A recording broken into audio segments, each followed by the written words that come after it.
আমি কিছু বিষয় আপনাদের সামনে আলোচনা করব, যেটা মোটামুটি অনেকটা পরিষ্কার হয়ে গেছে। বিদ্যুতের মিটার এবং অন্যান্য বিষয় সম্পর্কে শুনেছেন। এই সময়ের মধ্যে এই সরকার ক্ষমতায় আসার পর বিজেপি তারা বলছে যে তারা দাম বাড়ায়নি, মাত্র তারা 14.15% দাম বাড়িয়েছে। এটা হলো তাদের বক্তব্য। এই বক্তব্য সঠিক না, এটা অসত্য। এখানে যারা উপস্থিত আছেন বলেন তো, 2018 সালের মার্চ পর্যন্ত যারা বিল দিয়েছেন বিদ্যুতে, এখন যারা বিল দেন, এটা কি আগের জায়গায় আছে? সকলের বক্তব্য এটা ডাবল হয়ে গেছে, কেউ বলছে ডাবলের চেয়ে বেশি হয়েছে। তারা কৌশলগত অবস্থান নিয়ে শুধু একদিকে বিদ্যুতের দাম বাড়ায়নি, বিদ্যুতের সঙ্গে যে যুক্ত যেগুলি ফিক্সড চার্জ থেকে আরম্ভ করে মিটার, রেন্ট ইত্যাদি সব কটা বাড়িয়েছেন, এবং তার সঙ্গে যেটা নতুন যুক্ত করেছেন, যেটা বামফ্রন্টের সময় ছিল না, সেটা হলো ডিউটি চার্জ। এটা হলো গিয়ে নিগম পাবেন এই টাকা, আপনারা গ্রাহকের থেকে কোনো বেনিফিট পাবেন না। এই টাকাটা গ্রাহক থেকে নিয়ে রাজ্য সরকারের পকেটে ঢুকাবে, কোষাগারে ঢুকাবে। ডিউটি চার্জ, এটা 5%, দেখবেন বিলের মধ্যে লেখা থাকে 5% ডিউটি চার্জ। এটা বামফ্রন্ট সরকারের সময় ছিল না, এটা হলো রাজ্য সরকারের তোলাবাজি। সোজা ভাষায় আমি বললাম, রাজ্য সরকারের তোলাবাজি। এ টাকা নিগম পায় না, এই টাকা তুলে নিগমকে জমা দিতে হয় রাজ্য সরকারের কাছে। এটা তো বাম সরকারের সময় ছিল না, এখন এটা কোত্থেকে আসলো? এই প্রশ্ন তাদেরকে আপনাদের করতে হবে। এখানে আগে যেটা ছিল যে 7 দিনের মধ্যে পেমেন্ট করলে আপনি রিবেট পেতেন, এটাকে করেছে 5 দিন, 2 দিন কমিয়ে দিয়েছে।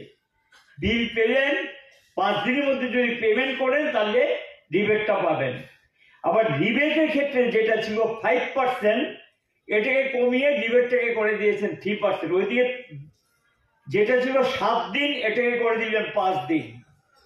তাহলে এখানে আপনি রাইট টাইমে বিল না দিতে পারলে আপনাকে জরিমানা হিসেবে ওই টাকাটা পেমেন্ট করতে হবে, যেটা রিবেট পেতেন তার থেকে বঞ্চিত হবেন। তারপরে এটা করছে 3% যেটা ছিল, এটাকে 5% থেকে 3% করছে, 2% কমিয়ে দিয়েছে রিবেট।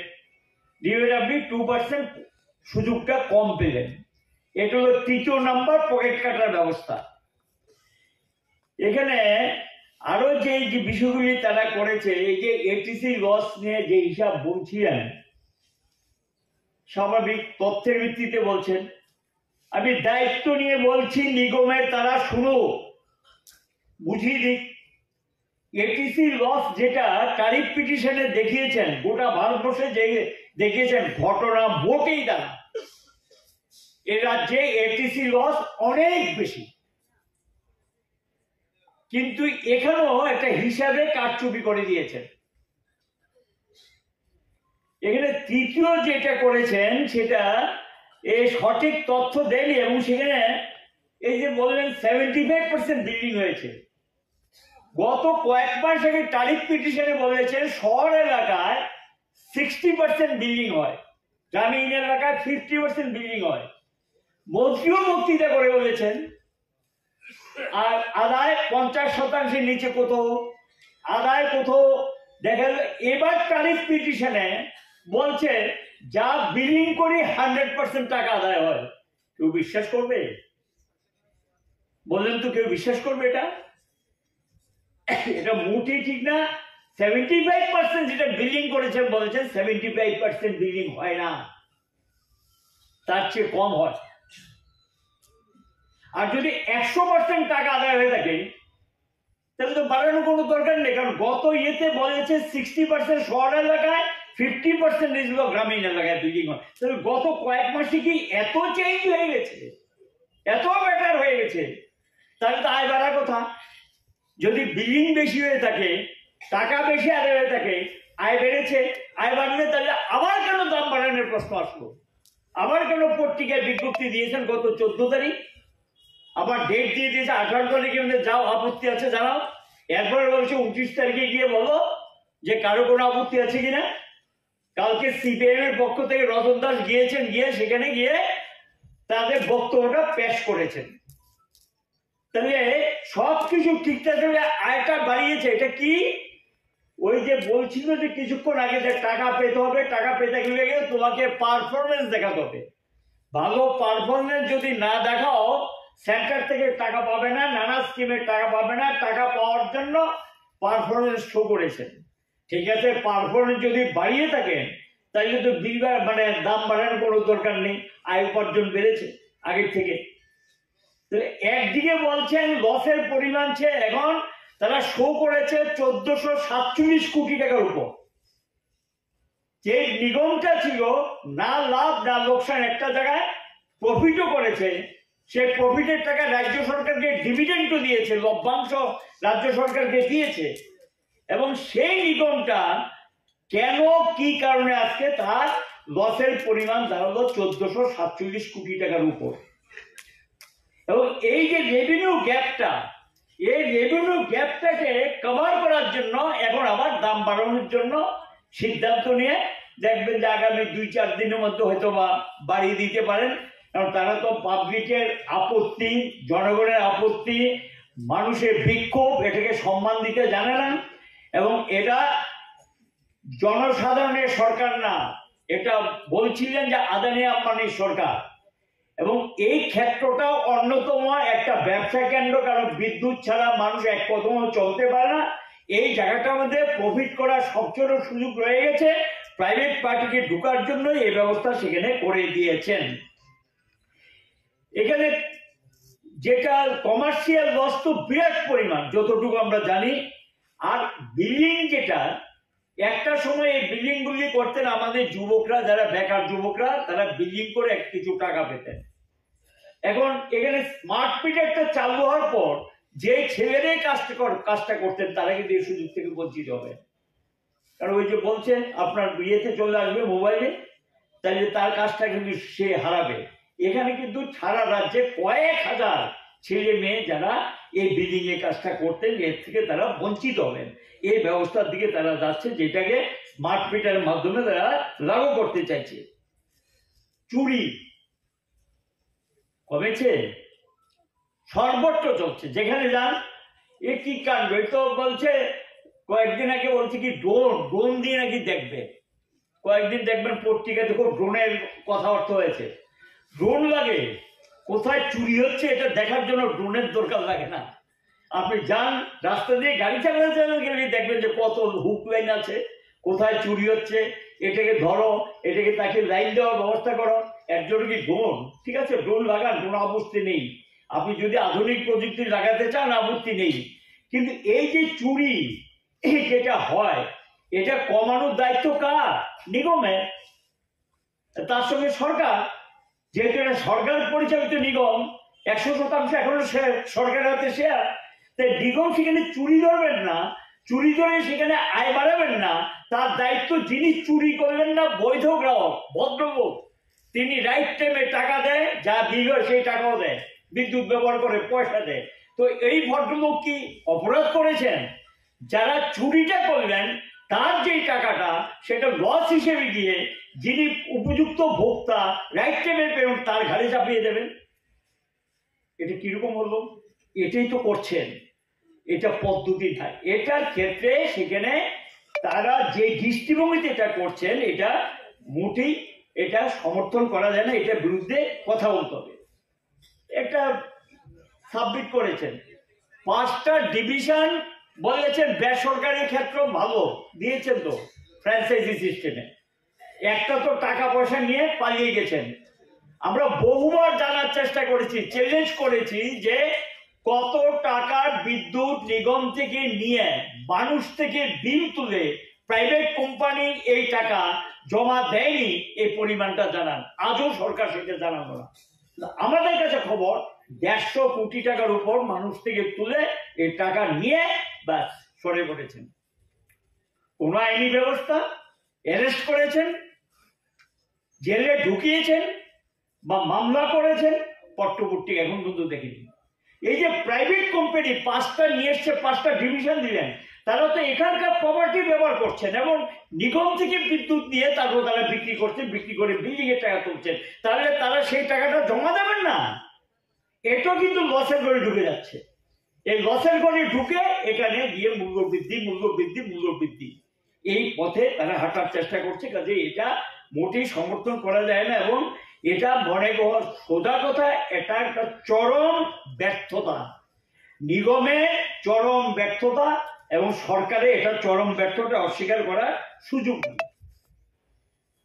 মেনটেন্যান্স আগে কে করতো? সমস্ত অধিকাংশ মেনটেন্যান্সটা আমাদের যে নিগমের স্টাফ, সত্যি ধন্যবাদ জানানোর মতো। খুব কম আমরা কিন্তু কোনো ধরনের সাইক্লোন বা কোনো একটা বড় ঘটনা ঘটলে, প্রাকৃতিক দুর্যোগ, তখন গিয়ে কিছু ঠিকাদার লাগার মতো তাড়াতাড়ি কাজটা তুলতে হবে।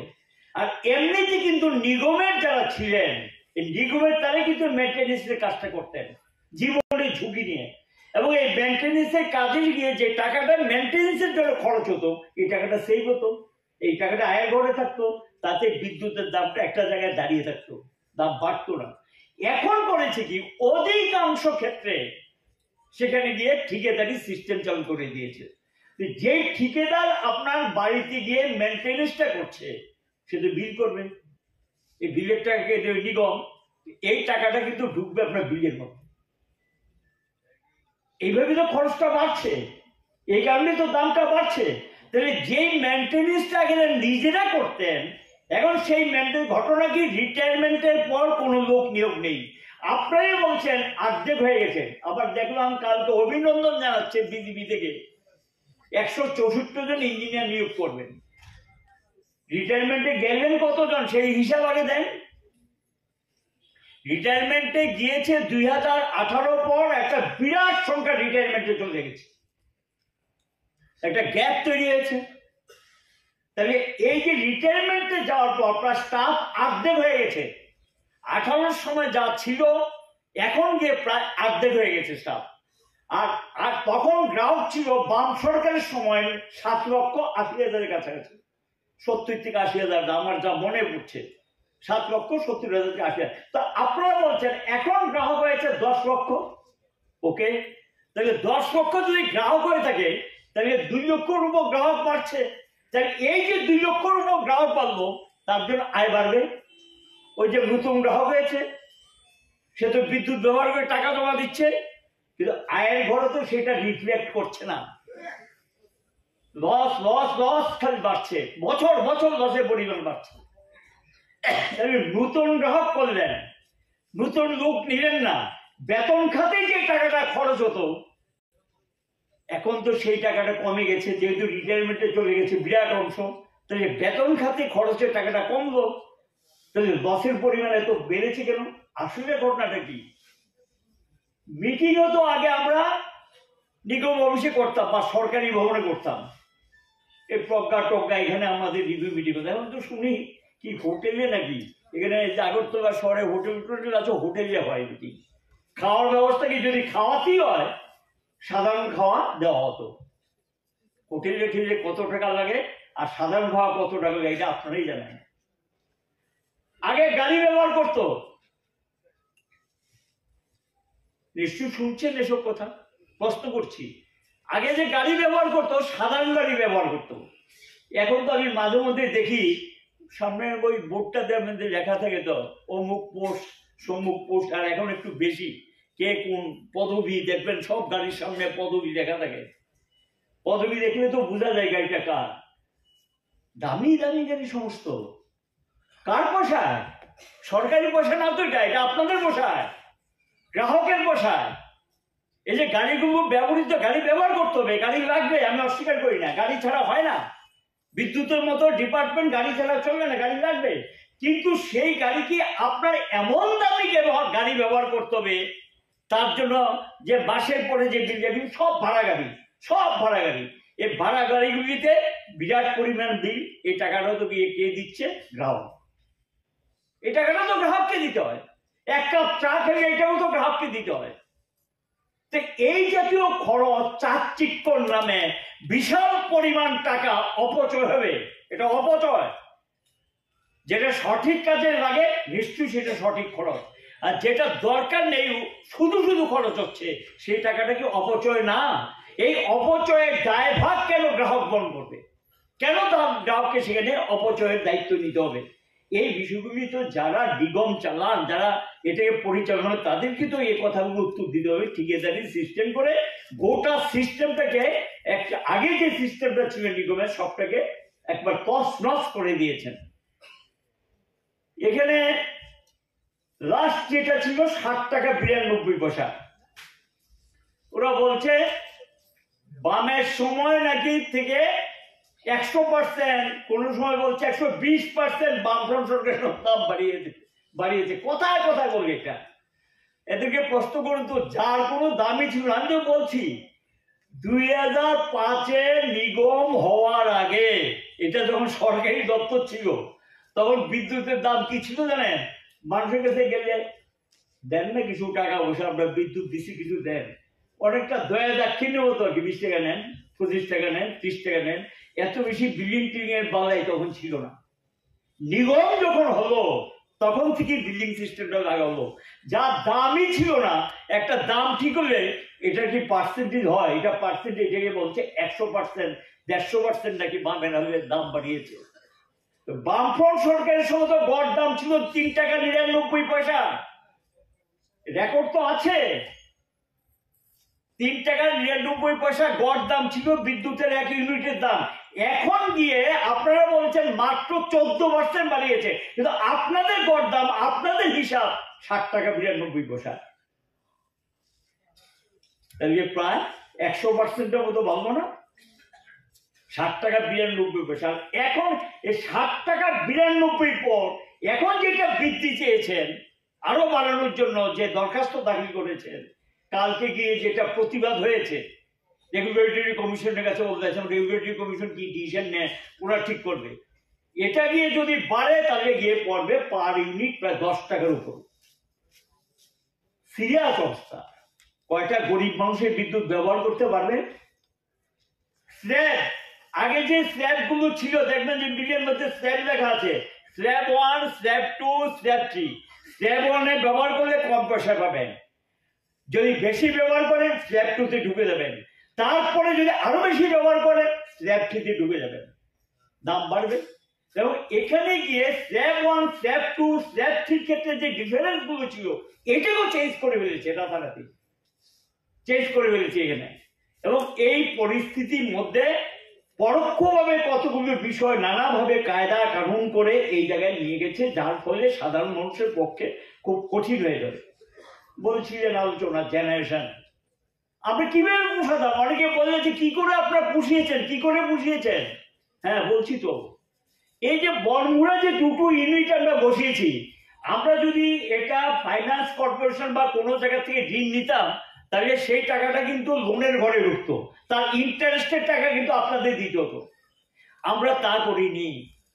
এই বনমুড়াতে যে 2টো আমরা বসিয়েছি টারবাইনে, 2টো টারবাইনের ক্ষেত্রে এলইসি থেকে আমরা দরবার করে লড়াই করে টাকা নিয়েছি, কোনো লোন টুন নি নাই। এখান থেকে 40 মেগাওয়াট বিদ্যুৎ উৎপাদন হতো বনমুড়া থেকে। আর লাভটা কি জানেন?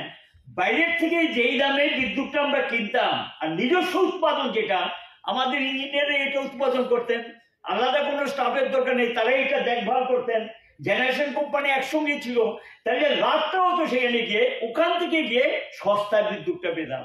এবং এই সস্তায় বিদ্যুতে ভাগটা আপনারা সুযোগ নিতেন, গ্রাহকরা যারা, ত্রিপুরা গ্রাহকরা যারা এই সুযোগটা গ্রহণ করতেন। রুখিয়া আমরা পরপর এখানে আরো 3টা ইউনিট বসাই, এতে এখান থেকে 60 মেগাওয়াট আসতো, ওখান থেকে 40, ওখান থেকে 60, 100 পুরনো কয়েকটা ইউনিট ছিল, এগুলো আমরা পরে বসিয়ে দিয়েছি। দেখলাম যে আমরা হিসাব টিকাস করে এগুলো ভালো না, এগুলি মানে খরচপাতি বেশি, এখান থেকে 60, ওখান থেকে 40, 100। ডম্বুর থেকে যে বিদ্যুৎ আমরা বর্ষাকালে পেতাম, শুনলে আশ্চর্য হবেন, 1 ইউনিট বিদ্যুৎ এটা উৎপাদন খরচ 62 পয়সা। বুঝতে পেরেছেন কত সস্তা?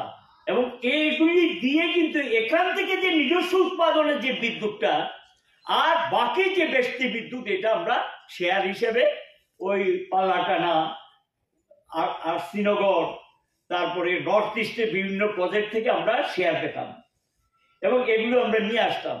তাহলে সস্তায় বিদ্যুৎটা যদি পাওয়া যায়, তাহলে আপনারা গ্রাহকরা যারা সস্তায় বিদ্যুৎ ভোগ করবেন।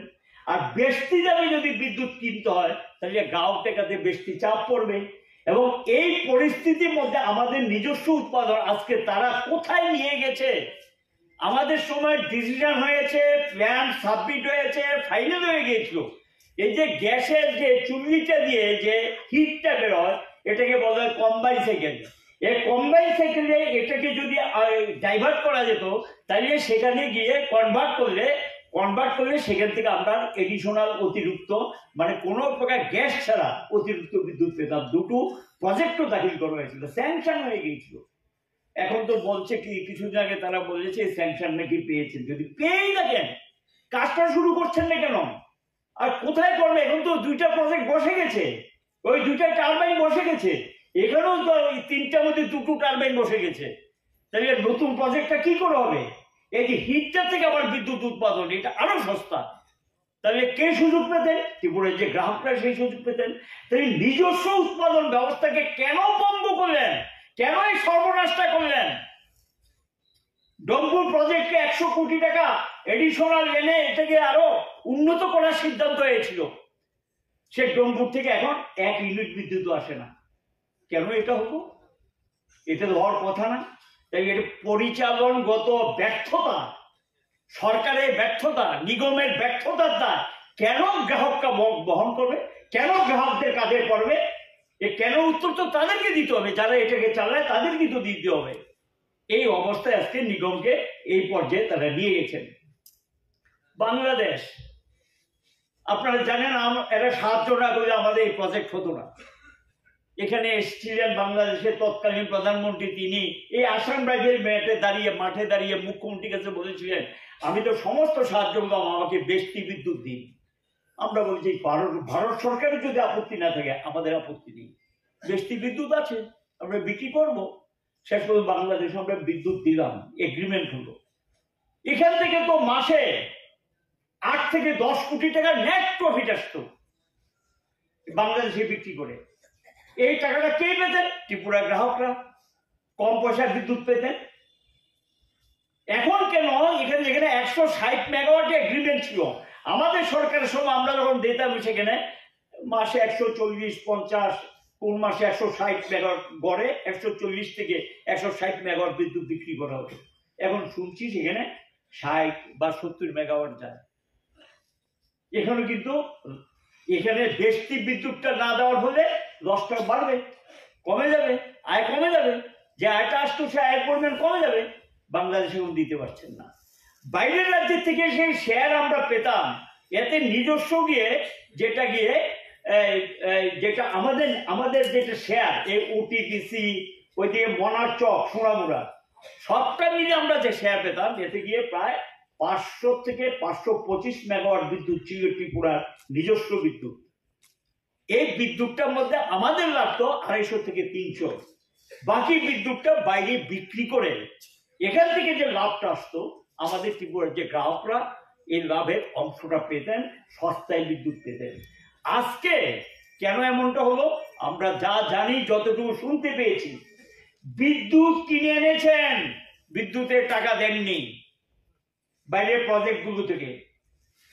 ওএনজিসি থেকে গ্যাস নিয়েছেন, গ্যাসের টাকা শোধ করেনি। ওএনজিসি এখন ঠিক মতো গ্যাস দেয় না। গ্যাস না দেওয়াতে ওই প্রজেক্টগুলো বন্ধ হয়ে পড়ছে। তাই আপনারা এখানে গিয়ে নিজেরা দেনা করলেন, আপনাদের ব্যর্থতার জন্য প্রজেক্টগুলো বন্ধ হয়ে যাবে। আর কেন এই টাকা দিলেন না? শুনেছি পাওয়ার ফাইন্যান্স কর্পোরেশন থেকে আপনারা টাকা নিয়ে এসছেন, লোন দিয়েছে, ভালো লোন নিয়েছেন, লোন পরিশোধ করবেন। কিন্তু লোনের এগেইনস্টে যে ইয়েটা, এটাও তো ইন্টারেস্ট, যেটা সেই ইন্টারেস্টের টাকাটা কে দেবে? গ্রাহককে দিতে হবে। আর কয়েকদিন পরে লোনও তো দেবে না। 1437 কোটি টাকা যা ঋণ, আর কয়েকদিন পরে হঠাৎ করে বলবে এটা দিয়ে যায়। তাকে কেউ লোন দেবে না, এই নিগমকে লোনও দেবে না কেউ, এই জায়গায় নিগমকে নিয়ে দাঁড় করিয়েছেন। এটা চরম ব্যর্থতার দায়ভার তো তাদেরকে নিতে হবে। কাজে সেখানে গিয়ে আমরা বলবো যে এই যে অবস্থাটা, এই অবস্থাটা চলতে পারে না। এবং এখানে সমস্ত ক্ষেত্রে এখন চুক্তিভিত্তিক কাজ করাচ্ছে। পেছনে কি রহস্য, কি ইন্টারেস্ট, চুক্তির মধ্যে কোন চুক্তি, চুক্তি তো আবার একটা প্রকাশ্য চুক্তি থাকে আর একটা অলিখিত গোপন চুক্তি থাকে, সেটা তারা বলতে পারবেন, যারা চুক্তি করেন তারা বলতে পারবেন। কাজে সব ক্ষেত্রে এখন চুক্তিবদ্ধ প্রথার দিকে চলে যাচ্ছেন। এবং এই পরিস্থিতির মধ্যে ভয়ঙ্কর ঘটনা যেটা ত্রিপুরার যে ঘটছে, আপনি গ্রাহক বিদ্যুৎ চান, যারা পরিষেবাটা দেয়, এই যে কর্মচারী ইঞ্জিনিয়ারদের অবস্থাটা কি, বছরে কতবার তাদের মাল খেতে হয়, ভাঙচুর হয় অফিসগুলো, প্রচুর পরিমাণে অফিস ভাঙচুর হয়েছে, ইঞ্জিনিয়াররা মাল খায়, কর্মচারী, এবং প্রতি বছর কম করে আমার মনে হয় 10 থেকে 12 জন মারা যায়, উপর থেকে ছিটকে পড়েন। সেদিন আমি হাসপাতালে গিয়ে একজনকে দেখে এসেছি, খুব খারাপ অবস্থা, পুরা শরীরটা একদম ঝলসে গেছে।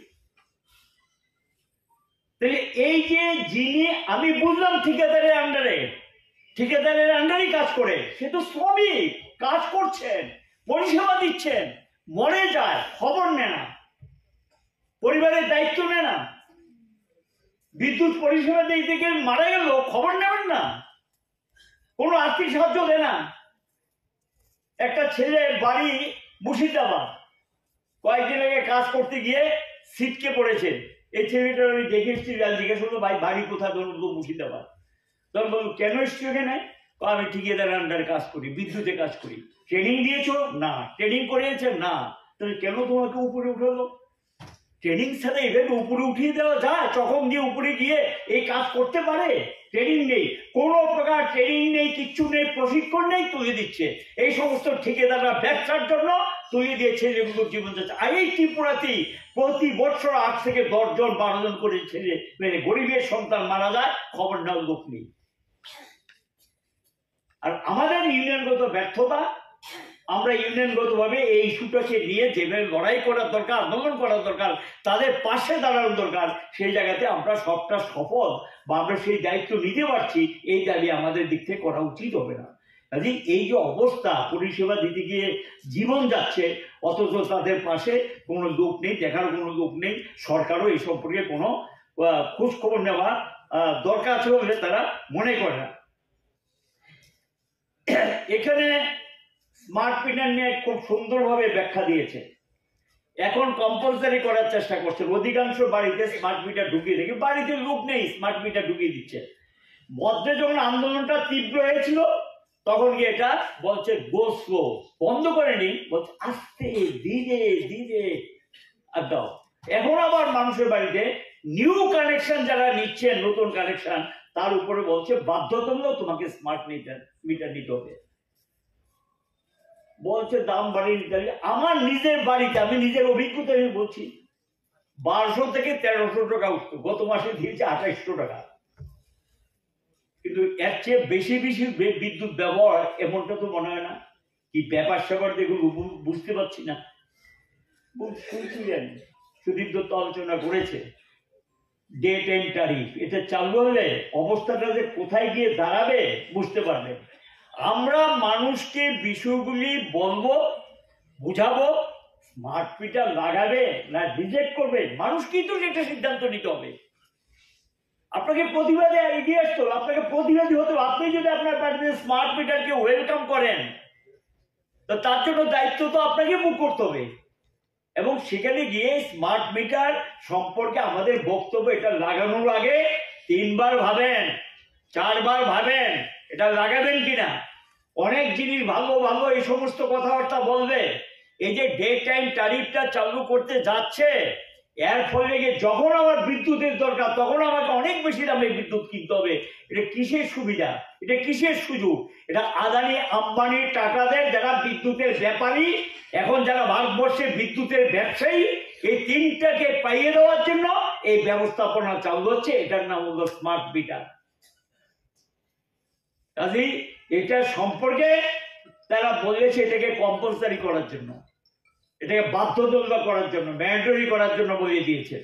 আলোচনা চলছে কি হবে, ডিসিশন কি বেরিয়ে। আমাদের আন্দোলন, লড়াই, সংগ্রামে নামার জন্য নিজেদেরকে সেখানে প্রস্তুতি নিতে হবে।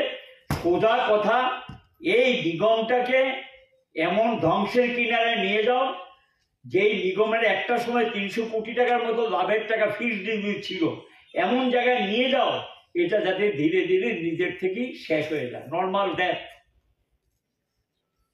এবং এই জায়গাতে গিয়ে দাঁড় করানোর চেষ্টা করছে। এটাকে রুখার জন্য সমস্ত গ্রাহক এবং যারা বিভিন্ন সমাজে বিভিন্ন স্তরের আছেন তাদেরকে নিয়ে এই কনভেনশনের ব্যবস্থা করা হয়েছে।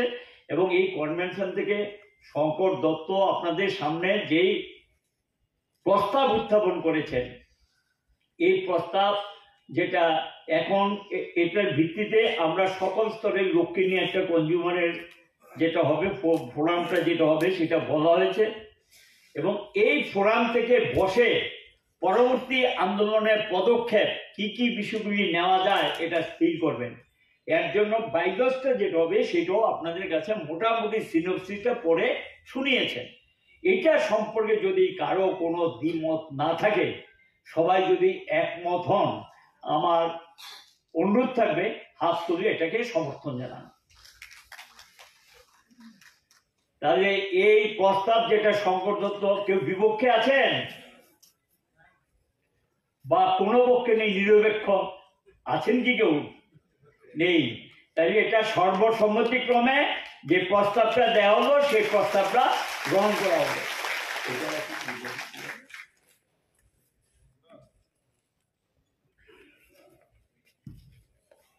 এখন যেটা আমরা একটা প্রস্তাব রাখতে চাই আর কি, সেটা হলো গিয়ে একটা অর্গানাইজেশন তো তৈরি হবে। এটাকে চালাতে গেলে তো একটা কমিটি লাগবে।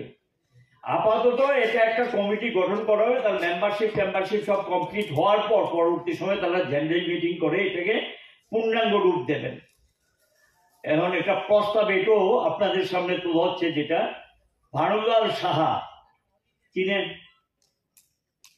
নটরাজ দত্ত কিছুক্ষণ আগে বক্তব্য রেখেছেন আপনাদের সামনে, মানিক দে, শঙ্কর দত্ত, রতন দাস, জুয়েল দত্ত চৌধুরী, চিনেন বোধ সবাই এখানে যারা আছেন, বাইরের যারা নাও চিনতে পারেন। তিনি একসময় কাউন্সিলর ছিলেন আগরতলা পুর নিগমের। নিয়তি রায় বর্মন, বিথিকা চৌধুরী, উনি বোধ হেডমিস্ট্রেস ছিলেন, রিটায়ার্ড এখন। পাঞ্চালী ভট্টাচার্য, জয়া বর্মন, দুজন কি চিনেন। আরেকজন হলেন ডাক্তার প্রদীপ সরকার, যিনি একসময় জিবি হসপিটালের সার্জারি সম্ভবত অন্যতম একজন প্রতিষ্ঠিত ডাক্তার। তিনি নিজেই সম্মতি জানিয়েছেন এই ধরনের কনজিউমার কমিটিতে থাকার পক্ষে। আমরা ওনাকেও এই কমিটিতে যুক্ত করলাম, ডক্টর প্রদীপ সরকার। আরেকজন হলেন ডাক্তার সৌরভ দেব, খুব অল্প বয়সে এবং খুব ভালো সার্ভিস দিচ্ছেন, ছাত্র সংগঠনের সঙ্গে যুক্ত, তাকে আমরা যুক্ত করলাম। অভিজিৎ সেনগুপ্ত, একজন অ্যাডভোকেট, যিনি জেনারেল কনজিউমারের কেস হাইকোর্ট, ডিস্ট্রিক্ট জজ কোর্টে করেন। ওনার সঙ্গে আমরা আলোচনা করেছিলাম, উনি এগ্রি করেছেন যে এই কমিটিতে থাকতে আপত্তি নেই। আমাদের যারা অ্যাডভোকেট ছিলেন তার বক্তব্য, ওনাকে আমরা রাখছি, অভিজিৎ সেনগুপ্ত। আরেকজন হলেন শিশির চক্রবর্তী, তিনিও অ্যাডভোকেট, তিনিও থাকবেন এই কমিটিতে। হিমাদ্রি প্রসাদ চৌধুরী, আপনার চিনেন, কৃষ্ণনগর দিয়ে বাড়ি, এবং তিনি এখানে থাকবেন একজন। Arun Debbarma, quite, retired person. Suchitra Jamatia, উনিও রিটায়ার্ড, এই যে মঞ্চে আছেন এবং টিসিসি নেতৃত্ব ছিলেন, এখনো আছেন, তিনিও থাকবেন। আর সুব্রত দেব, একসময় আগরতলা উদয়পুর মিউনিসিপাল কাউন্সিলের চেয়ারম্যান ছিলেন সুব্রত দেব, উদয়পুরে। Subhash Das, retired TCS officer. Shantigopal Chowdhury, retired director finance নিগমের, ওই যে আছেন উনি ওইদিকে বসে আছেন, এই রিটায়ার্ড ডাইরেক্টর ফাইন্যান্স ছিলেন নিগমের। শান্তনু দাস, রিটায়ার্ড ইঞ্জিনিয়ার নিগমের। সুব্রত গাঙ্গুলি, ত্রিপুরা বিদ্যুৎ কর্মী ইউনিয়নের রাজ্য সম্পাদক। রণবীর রায়, প্রেসিডেন্ট বিদ্যুৎ কর্মী ইউনিয়ন, কৌশিক রায় দেববর্মা টিওএফ এর নেতা, এবং মৃদু সাহা, তিনি হলেন কোঅপারেটিভ ডিপার্টমেন্ট টিজি এর একসময় সম্পাদক ছিলেন, তিনি রিটায়ার্ড এমপ্লয়ি মৃদু সাহা। মানিক ভট্টাচার্য ধলাই থেকে, পঙ্কজ চক্রবর্তী এবং মৃন্ময় দাস আগরতলা শহরের দুজন ব্যবসায়ী। রতন ভৌমিক সাউথ থেকে, আর সুভাষ রায় অ্যাডভোকেট, তিনিও অ্যাডভোকেট, নর্থ থেকে দিয়েছেন। আর একজন হলেন পলাশ ভৌমিক। এই 31 জনের নাম আমি আপনাদের সামনে রাখলাম, তাদেরকে নিয়ে প্রথম কাজটা শুরু করা। আর এদের মধ্যে আলোচনার ভিত্তিতে এখানে ভানুলাল সাহা হবেন এটার প্রেসিডেন্ট, আর সেক্রেটারি হবেন নটরাজ দত্ত, কেশিয়ার হবেন শান্তিগোপাল চৌধুরী, আপনি তিনি তো। এই 3 জনের তারা বসে কাকে কি করবেন না করবেন বাকিরা ঠিক করবেন। এই মোটামুটি যেটা আলোচনা হয়েছে, এই প্রস্তাবটাও আমি আপনাদের সামনে পেশ করলাম। আপনারা আজকে যারা এখানে এসেছেন সকলকে আমরা কনজিউমারের সদস্য করে নেব, এবং মেম্বারশিপ ফি কি এটা তো প্রস্তাবের মধ্যে তুলেছে, এটা করে নেওয়া হলো। সেইটা ধরে নিয়ে এই কমিটির পক্ষে যদি আপনারা সকলে একমত হন, তাহলে হাত তুলে সমর্থন করার জন্য আমি অনুরোধ করব। কেউ বিপক্ষে আছেন? নাই। সবাই যদি একমত হয়ে, তাহলে আমরা ধরে নিতে পারি যে এদেরকে আমরা দায়িত্ব দিলাম, তারা কাজটা শুরু করবেন, এবং এদেরকে নিয়ে আমরা শুরু করি। তাহলে একটা আন্দোলনের প্ল্যাটফর্ম এটা ধরে নিন, যে ব্যাখ্যা হয়েছে, আমাদের সুধীর দত্ত সবটা ব্যাখ্যা করছে কেন আমরা এই উদ্দেশ্যে যাচ্ছি। এটা শুধু আপনাদের রাজ্যে না, গোটা ভারতবর্ষে এই ধরনের ফোরাম তৈরি করে আমরা আন্দোলনের প্ল্যাটফর্ম হিসেবে এটাকে ব্যবহার করব। লড়াই সংগ্রাম, মানুষের পাশে থাকব, এবং মানুষের পাশে থেকে মানুষের সমস্যাগুলো অনুধাবন করে লড়াই এবং সংগ্রামের তীব্রতা বাড়াবো। আর বিশেষ করে এখন বাড়তি দায়িত্ব এসে গেছে নিগম, দেখি আমরা আগামী 2-1 দিনের মধ্যে কি ধরনের সিদ্ধান্ত গ্রহণ করে, এবং তারা যদি দাম এর পরও আপত্তি জানানোর পরও যদি দাম বাড়ায়, আমাদের আবার রাস্তায় নামতে হবে, আবার লড়াইতে নামতে হবে, এবং এটার বিরুদ্ধে সারা রাজ্যে আমরা তীব্র আন্দোলন গড়ে তুলব, এ আহ্বান রেখে, এবং তার জন্য সমস্ত মহকুমায় আপনারা প্রস্তুতি নিন, এবং আন্দোলনে নামার জন্য যেই প্রস্তুতি বা যেই ধরনের পদক্ষেপগুলো নিতে হয় সেই ধরনের প্রস্তুতি আপনারা নেবেন।